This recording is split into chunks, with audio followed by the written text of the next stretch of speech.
Welcome, everyone, to this week's episode of the Roots Report. I am Daniel Poulter, sports writer in the Bay Area, beat writer covering the Oakland Roots this season. And this week, a mixed bag of sorts as the Oakland Roots fall 2-1 to the Phoenix Rising in a key Western Conference USL matchup, a 6-point swing, which we're going to talk about. It's a tough pill to swallow for the Oakland Roots that were heading in the right direction, and this game had a lot of things that brought them backwards, but there are a lot of positives to talk about. So, first things first, this snapped a 3-game winning streak for the Roots across multiple levels of competition. It is the first time the Roots haven't gotten a point since Colorado Springs in June. And this is a funky time. Funky game overall. I would argue that this is the first time that under the Benny Feilhaber era that they have been the worst team in the second half. They played an astronomically decently strong. Those are all words that kind of go together. First half, I liked a lot of things we saw in the first half. There was just opportunities, and then it just didn't end up in the back of the net, which we're going to talk about, which could be we'll see what they do in this open transfer market. I don't personally think they're going to do anything just yet, but I could be proven very, very wrong very, very quickly on like Monday morning if something just pops up at 8 a.m. We signed a striker.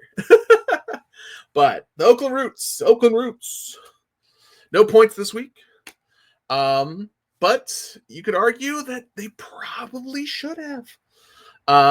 Phoenix came into this game a little wounded.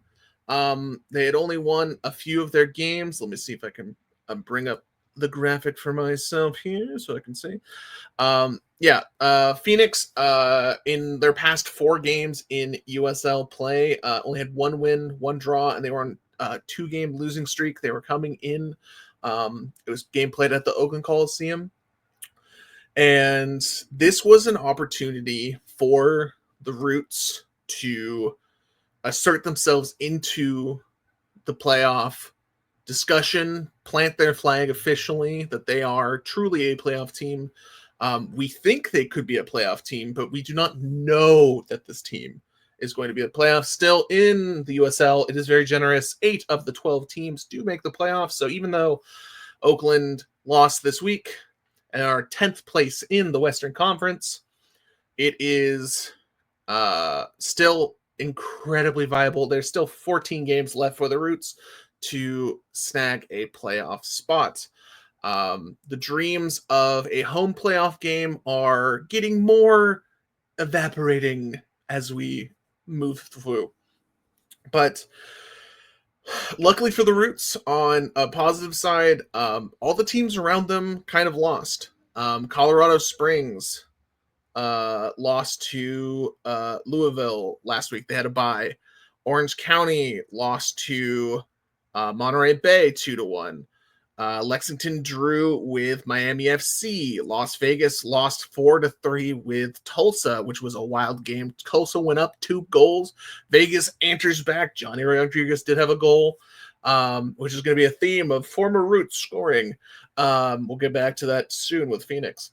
But Vegas goes up 3-2, and then Tulsa storms back and wins 4-3. And then Monterey Bay bounced back from their loss to Oakland last week or 2 weeks ago. And they had lost to Indy 11 3-0 last week. So they were on a true slide, and they beat Orange County 2-1. Let me bring up this good old stage. Let me move my brain around here. And let's talk about this starting lineup, because there was some interesting changes. Also, something to preface. Let me Also put a banner up here. Boop. Looking fresh, looking sexy. Ali Almasnawi. This he did not play up here. This graphic is incorrect. USL is always kind of wrong on these type of things with Oakland slash the league in general, but they got the players right and they got most of it right. Danny Gomez and Ali, just flip them. That's all you have to kind of think here mentally. Things to keep in mind here. Jurgen Damm was out again. He was officially out this week with a lower body injury. Reportedly, we talked to Benny Feilhaber afterwards. He should be getting back to practice soon. They said timetable is looking like not for next week. He'll probably be out. But the Orange County Jägermeister Cup game is the one to circle right there for him to potentially come back. And I could see him coming back as maybe coming off the bench or a starting role if his lower body injury is all good. He can be on the left side because there's a lot to talk about this left side. So in last week's game, they started out with, I believe, Wolfgang on the back left side at left back. And then they're trying to figure out what to do on this left side because on the right side, you've got Doner and Armenakis, and their synergy and their passing is mwah, mwah. It's looking really, really nice on that right side. I absolutely love what they're doing on this win back with Doner. Speaking of Doner, maybe the best mid-season transaction in Roots history. Low bar, but we'll get to him soon. He scored the only Roots goal. He has now had 3 goals and assisted on basically 4/5 because I think 2 turned into own goals. But he has 3 official goals across all levels of competition. And he is absolutely controlling that right side. He is absolutely becoming what you want to see from the Roots. He brings that energy. And what's also, and this is a very low bar, but it's something we're going to have to talk about with a certain Peter Wilson, is Doner. He sees the run, he hits the run, but he knows if they're going for an offsides trap to slow down. And that's something really simple, but not everyone on this team seems to kind of jive with that fully. They kind of see they get the goal, like the goal eyes where there's like, I'm going to score, and you're offsides.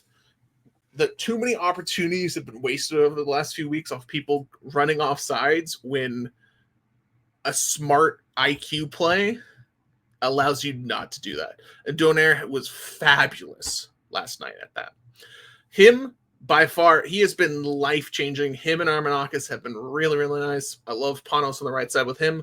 What was also interesting is they had Tyler Gibson come off the bench. Same with Luis Sinisterra and Wolfgang. So Kai Green was the captain for the game with Babosi coming in on that right side, kind of fortifiting where he was before he went off to international play. And then Ollie has fully, looks like, grabbed that starting position. The young 20-year-old from Oakland has been a rapid sensation, and he proved himself once again last night. He had so many really, really nice, crisp passes, and he fights in the mud. I love what I'm seeing from him. This left side, though, this is where potential, depending on what you think of Jurgen Damm, could be a potential spot for an upgrade or at least a secondary sub, because Julian Bravo is much more of a center back, it seems, when he's moving. He's a great defender, a great center back, but the fluid level of moving and passes, it's not the speed that it looks like Fehlhaber wants. I'll bring up a interview with Fehlhaber in his post-game press conference here in a second, and where he talks about Danny Gomez and kind of that left side and what they're trying to make sure that it turns into what they've succeeded with the right side. But this was the starting lineup. Overall, I kind of liked it, except for we're going to talk about some things. Peter Wilson, I would not be shocked if he does not start next week, but it could just be maybe a confidence thing. Let's bring up some more tape here. So here we have, let me see, make sure it's muted. Boop. All right. Watch this run. Watch this man. Watch this man up here. Morey Doner. So, breakaway. They're going left side. Pushing up. Bravo. Kicks it across. Bang.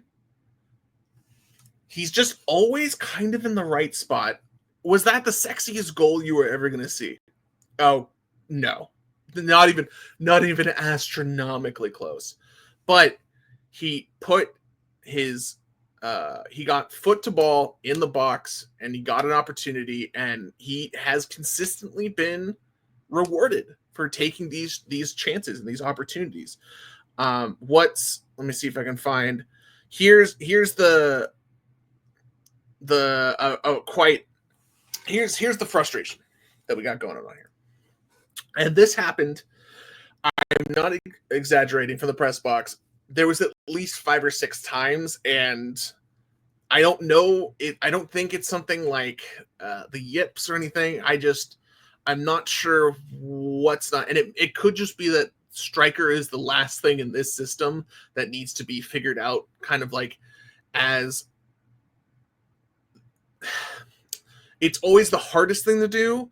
But like, as we're going to show you in this thing, and this is no exaggeration, there was at least 4 or 5 opportunities exactly like this. And the Roots should have had at least 3 goals. This should have been, the Roots are up 3-0 in halftime, and Phoenix gives up, and you don't even have to worry about the second half. Let me watch the tape. So here, first of all, let's play that back for a second. They've been doing the overruns and triangle passes, and like moving, each person moves to the space to make sure that there's always 2 options, even if there's one person in front of you. And that passing has been so nice to see. And it's real, especially in the first half, they were really efficient at it. Really nice, especially a lot of moving up the field from the left side, right side. Both sides did relatively well. Outside the first 10 minutes where Bravo was kind of outmatched by his kind of some sloppy attempted tackle work, he did pretty well at left wing back. I really liked what Danny Gomez did up front, but look at this. I'm gonna replay this a few times. Look at this. You can't miss that. You can't. And he had about 5 of these where he just did that. This is not exaggerating. That may have been his best attempt, because every other one he just missed. And he's there. He's in the right spot. There's no defender around him. He gets the cross, and it's just flubbed. It's just absolutely flubbed. And Doner is so good at these crosses. And not that it's technically hard or anything, but he puts the ball into places where people of skill should be able to take advantage of it, and just astronomically failed. And the thing is, though, it wasn't just Peter Wilson. Peter Wilson gets subbed off at halftime, or I think just after halftime. I could be wrong there, but it's at least the 53rd minute. So watch this play. Boom. Panos has the overrun. There's Morey. Look at this. Your right wing back, your right wing back and Panos deliver a perfect in the middle of the PK spot of the box, a wide open to the left side with your dominant foot, and just sent it.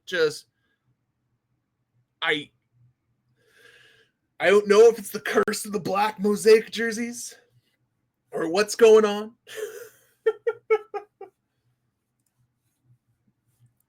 But the Roots keep struggling over and over and over with finishing. And yes, a lot of people are going to be like, hey, we traded away our star striker, Johnny Rodriguez. I fully believe that this team is better without Johnny Rodriguez. Just from a mental standpoint of what it takes to win as a team, I don't know. And it could have been different with the Fellhaber era. I just don't think it would have worked mesh-wise. I just don't think it would have worked. Yes, he is now scoring goals for Las Vegas. That is what he does. But I think with the amount team record you were able to get for him, and also just kind of a little bit by just subtraction, addition by subtraction, I fully believe they did the correct move, and I don't see any other way this offseason would have gone. I think they lucked out that Las Vegas was like, we will pay you a lot of money to go in this direction. So we're talking about a loss. Oakland was up 1-0, as you see here. And they scored on a worldie. What are you going to do on the first one? But the second one is the one that hurts. So former Oakland Roots member Charlie Dennis kills his former team. Now watch what's going on here. Oakland, over the last 5 to 6 games, has had a pride for their defense of not allowing you to breathe, not giving you any every little step. They just are going to give pressure, and that's up from on their attacking or defending, and also coming into your box.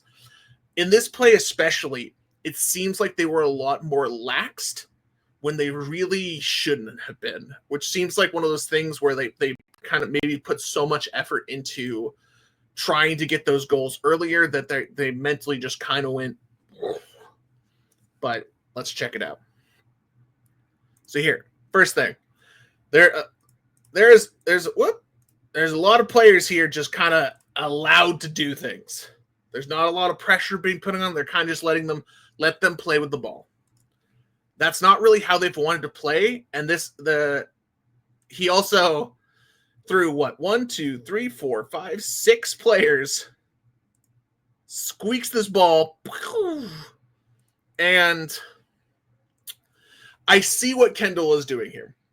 Kendall is making the assumption, and he's putting his body on the right side of the goal.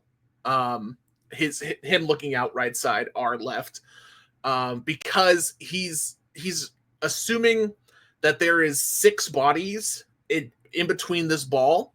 There is very little chance that this ball is going to get through and that it turns into a hard save, because you have the right side of the box is much more open from this angle. Let me see if I can bring it up at the back of this camera angle here. And he just lets it rip, and he gets the goal. So here.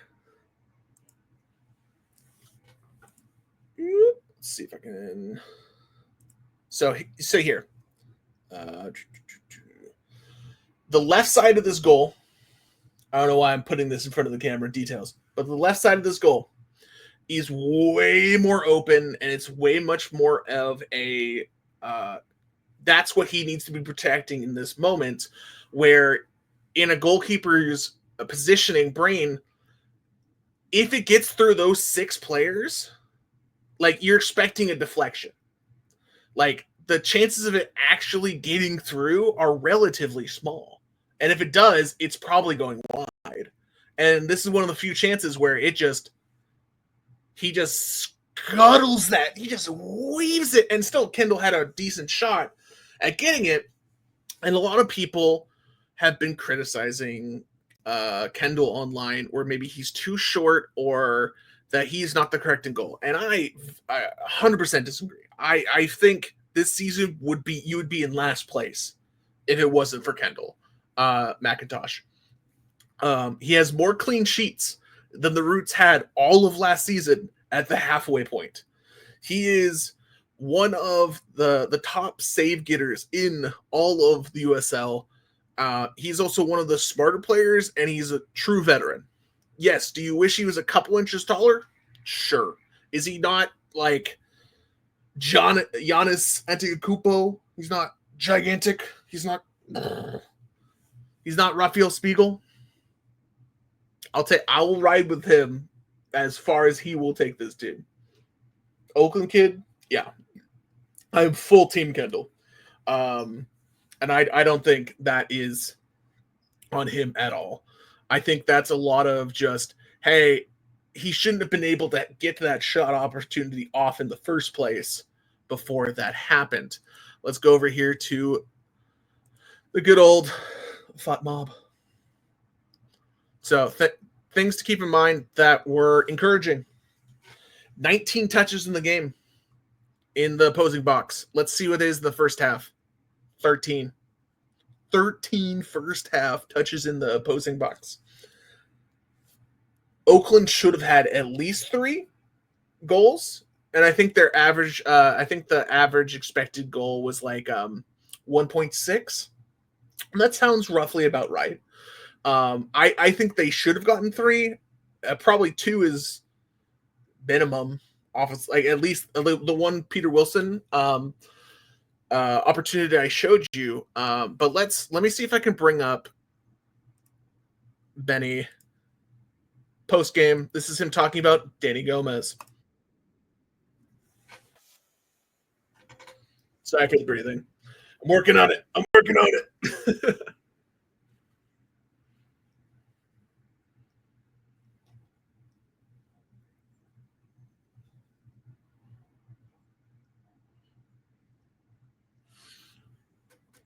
So what's very, very interesting about this comment is that they don't see Wolfgang and Julian Bravo working together well. They don't work. It seems like their styles of game don't really work. I do not expect to see that for the rest of the season. Them both on the left. Which this very much could have just been a dart throw, just to be like, okay, let's give Danny Gomez a chance up there. He's a quality player, and see if he can replicate what Panos and Morey are doing on the right side.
Okay, so you give up the. Let's see if I can.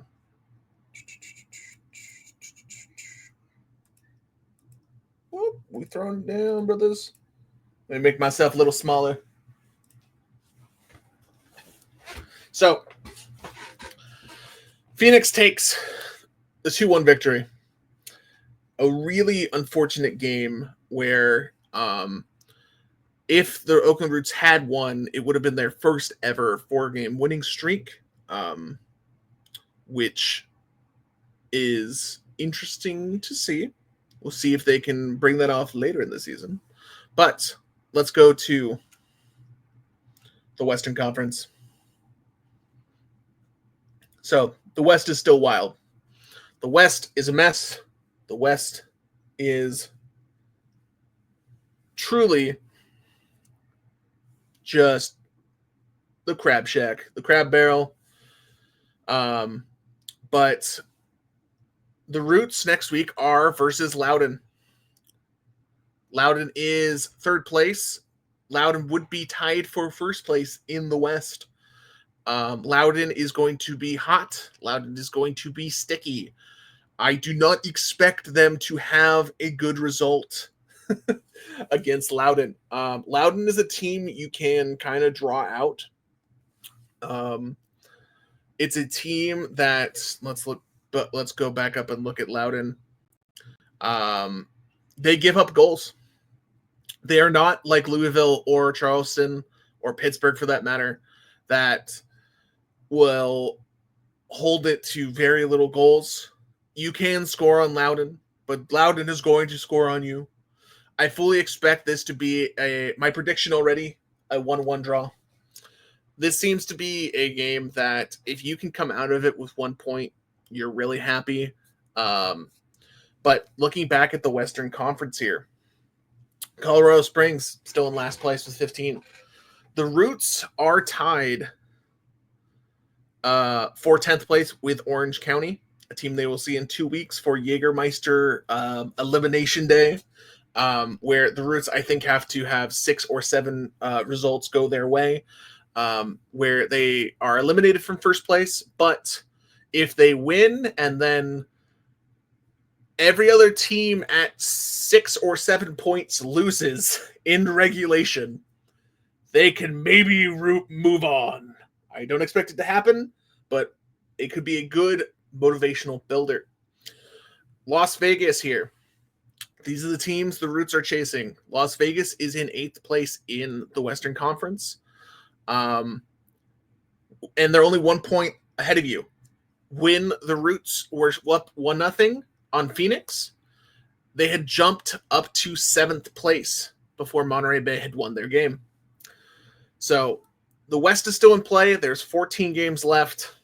There's a lot of opportunities for Oakland to still move up this table. Overall, I'm still optimistic. I really loved the pace of play.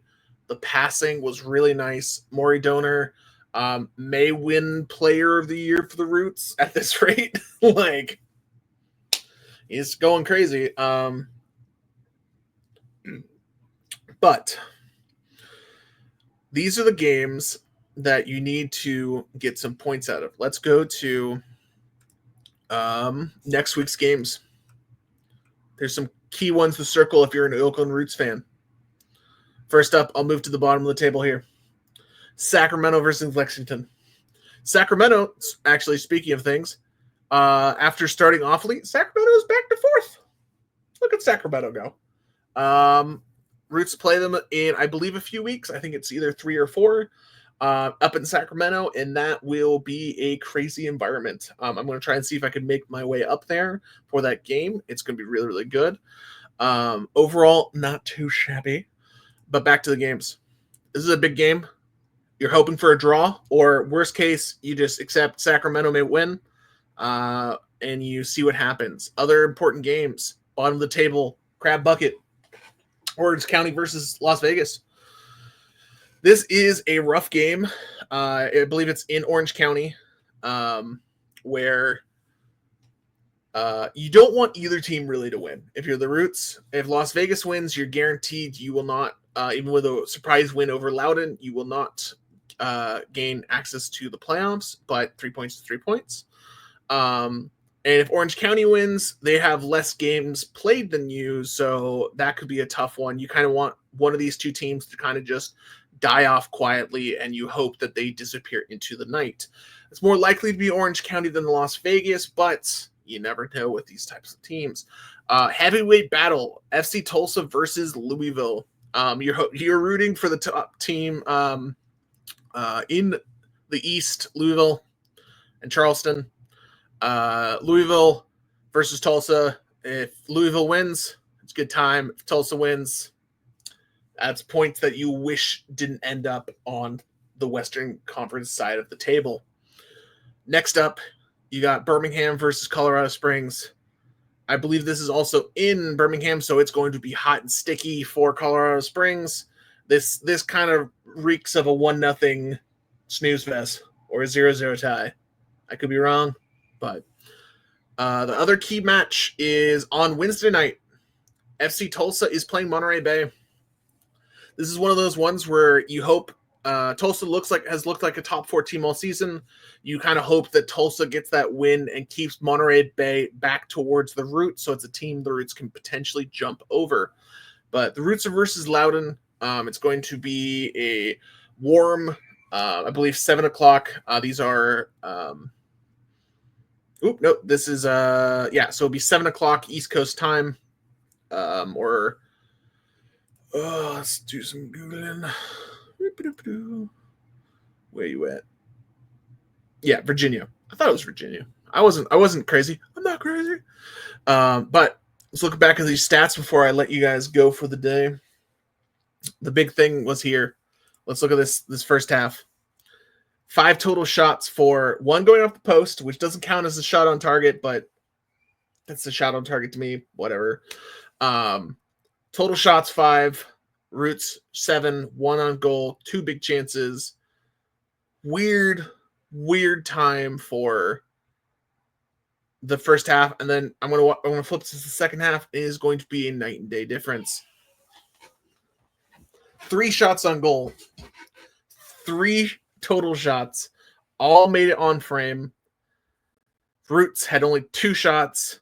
0 shots on target, and they had 1 big chance, which was likely the Sinistera absolute botch. But there are building pieces here. This was the first true disappointing performance, second half especially, for the Oakland Roots, but I think they can push it forward. Especially with the transfer market coming up. I'm very intrigued to see if they do anything. I don't think they will, but I'll need to poke around and see if anything's kind of wiggling up, So, overall, not a bad week. Let me see if I can bring it back to just me. So, everyone, thank you so much for if you made it this far, for letting me yap for a little bit. And I'll see you next week after they play Loudoun. So, see you next week. Bye.